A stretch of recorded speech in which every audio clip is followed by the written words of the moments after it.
Well, as Albertans wait for the writ to drop, an election kickoff is expected May the 1st, which means we should see about a 4-week election. Here to discuss the upcoming election along with other provincial headlines is National Post correspondent for Alberta Legislature, Tyler Dawson. Tyler, welcome back. Great to have you on.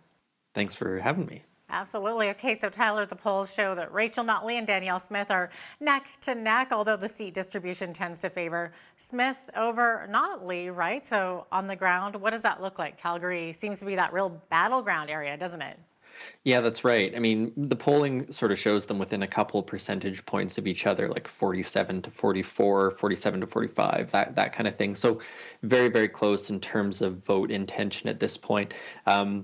But you're right, the seat distribution does make this a little bit easier for the UCP to come up with a majority here. Edmonton tends to be the New Democrat stronghold, and rural and small town Alberta tends to be the UCP stronghold, which leaves us with Calgary. And Calgary went to the New Democrats in 2015. Went to the UCP in 2019. So the question is sort of going to be, what can each party do to pick up votes in Calgary in this election? Because that is, other than a few seats maybe in sort of the donut around Edmonton, a couple seats in, Lethbridge maybe in Fort McMurray, most of those are likely to go to the Conservatives. So a little bit of electoral math I expect happening in the sort of planning rooms for the folks behind these campaigns. So is this where we're likely to see more of that door knocking campaigning as the two vie to be the next premier? That seems likely. Yeah, both parties are planning on having their actual election headquarters in Calgary, and I do expect the sort of bulk of it to play out in Calgary. There's going to be campaigns in Edmonton, especially in the sort of ring of the suburb ring in sort of St. Albert, Sherwood Park, those kinds of areas. But no doubt the biggest focus, the most door knocking, is going to be in the Calgary area. Okay, interesting. Should be very interesting to see what happens. And it's also notable that both Notley and Smith have been premier before, right? And interestingly enough, Alberta has had more female premiers than any other province, with 3 now. It's interesting. Yeah, Alberta's had this really long tradition of women in politics. Some of the famous 5 from Alberta. I believe Alberta was the first province to have women in the legislature. And as you said, 3 women as premier: Alison Redford, Danielle Smith, and Rachel Notley. And when you compare that to a place like Ontario, they've only had 1, Kathleen Wynne. Quebec, only 1 with Pauline Marois.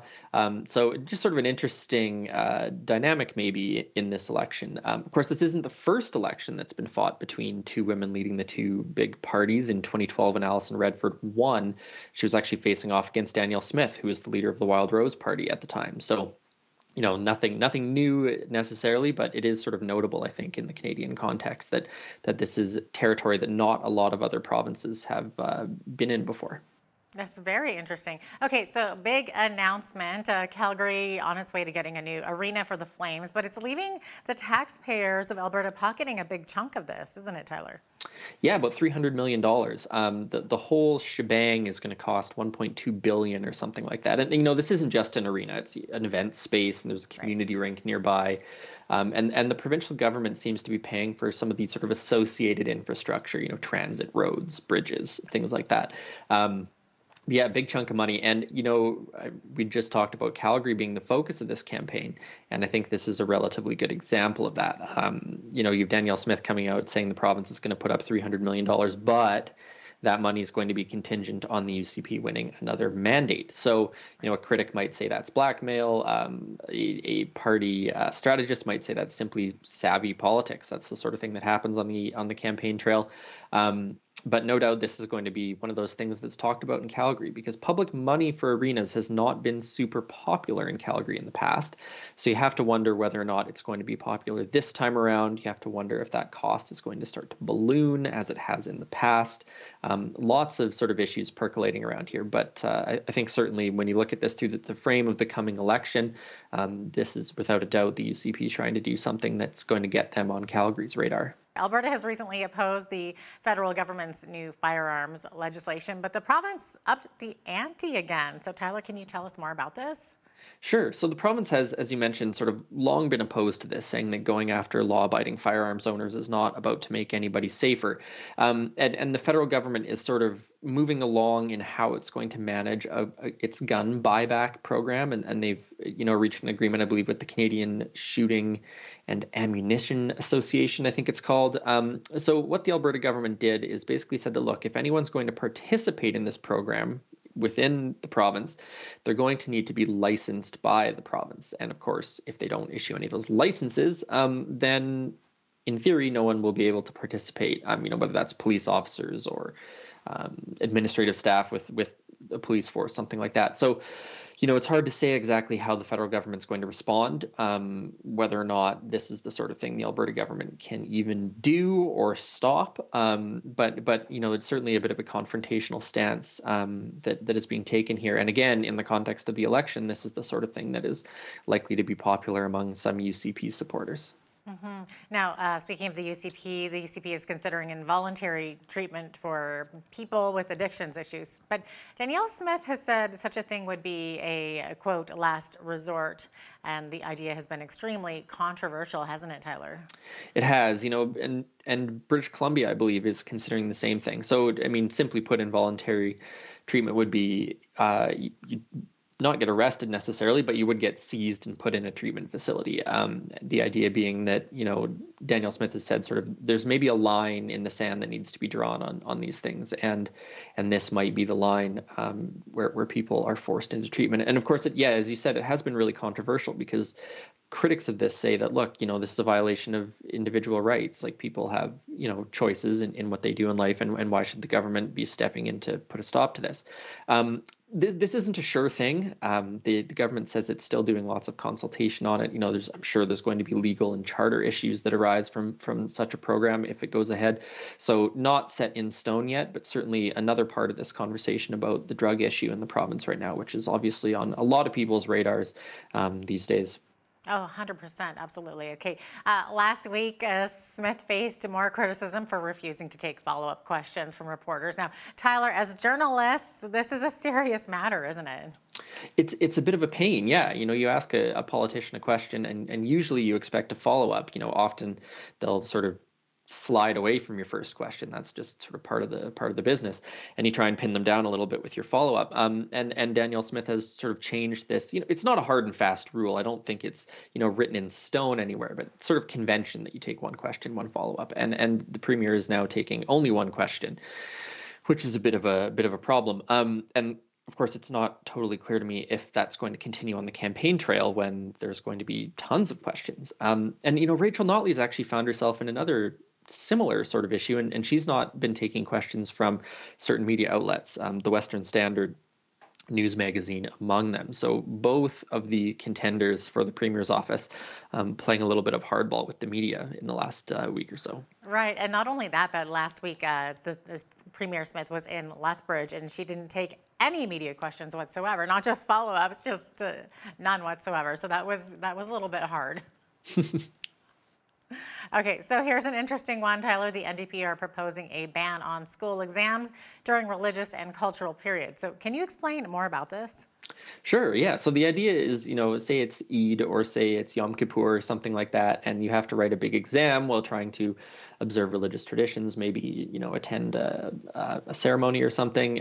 Lunar New Year was another one that was mentioned. So the idea would basically be that the exams for students should be pushed to non-religious or cultural holidays. Of course, for Christians and Catholics and most of their holidays are already holidays. No one is sitting and writing an exam on Christmas or Easter Monday kind of thing. But this just sort of, if it becomes policy, should the NDP win the election, would just sort of broaden some of the accommodations made for religious groups. And, in a lot of cases, these are already accommodated on sort of an individual level. It's not that hard for a math teacher to push an exam to another day or something like that. But this would just sort of codify it a little bit. Mm-hmm. Would that be for all students or just students that practice those religions? It's a good question. And I'm not sure that the policy has been, sort of developed that far yet. I imagine that's the sort of thing that would come up in the legislation's development and implementation and regulations and all that kind of stuff. So yeah, you're right. who's going to be making these decisions. It's a good question. Yeah. Okay, so Tyler, there's been a bit of drama in the oil sands lately. The Alberta Energy Regulator is being grilled over what it knew and when in regards to the Kearl oil sands mine. And so what can you tell us about this? Yeah, so basically there was a spill into I think, at the Basca River, and it's been quite controversial because Indigenous groups up there were saying that they weren't warned in an expedient fashion, and it's not sort of clear when the Alberta Energy Regulator knew and when Imperial Oil knew and who was told, and so there's all this sort of all these questions about what exactly happened. And so the CEO of the regulator has been before a House of Commons committee this week trying to answer some of these questions. There's another thing that's been happening too, which is that there's been a bunch of dead birds found at, I believe it was a Suncor site. And, of course, anyone who's followed the news in Alberta for the last 20 years probably knows that this is a thing that happens occasionally, and there's a little bit of controversy every time it happens. So not, a super good week in public relations for some of the big players in the oil sands. Yeah, definitely. Okay, Alberta has finally committed to net zero emissions by 2050, Tyler. But according to critics, it doesn't have much of a plan to get there, does it? That's right. That's what the critics are saying. This puts the good thing about this, which pretty much everyone agrees on, is that this puts the province on sort of the same trajectory as the rest of the country. But in terms of how to get there, what the targets are, there hasn't been as much information on that. And so critics are not super pleased that there aren't, intermittent targets or something like that. And one of the interesting things about it too is Sonia Savage saying that, look, we need to do more study, we need to do more consultation. And of course, critics are saying, you've been in government for 4 years, you could have been doing that all along. Why do you need more time? So, better late than never, I think, is probably where people are coming down on it. But not everyone super happy with the sort of pace and the targets that could be set out. Okay, so Tyler, of course, with election time, everyone's talking about NDP and UCP, but there are a number of smaller parties as well that are running in this election. Can you talk about that a little bit? How will they fare against the NDP and UCP? They're kind of the big dogs here. Mm-hmm. Yeah, the safe money's on them not really mattering all that much. In previous elections, we've talked about there being threats from the left to the New Democrats and threats from the right to the United Conservatives. There was a period of time there when it looked like maybe some of the independence parties were going to pull some votes away from the UCP. Right, almost split that vote a little bit. Exactly. Yeah. And there in the past, of course, there have been votes pulled from the New Democrats by, say, the Alberta Liberal Party, the Alberta Party, who, even had people in the legislature relatively recently. So, these parties do still exist. They are still out there. But most of the polling shows them at like 1 or 2% of the popular vote. So pretty unlikely, I think, that you're going to see any of those parties have a really big impact. I think most people on the left and the right are going to sort of look at how close this election could be and just sort of line up behind the biggest players and say, look, I'm not going to vote Alberta Party if that risks a United Conservative winning in this riding, kind of thing. So I for better or worse, I think those parties in this election, at least, are mostly non-players. That could change in the future, of course. Parties do ebb and flow and make comebacks, but at the moment, I would say with, I think some confidence that they're not going to have a huge impact.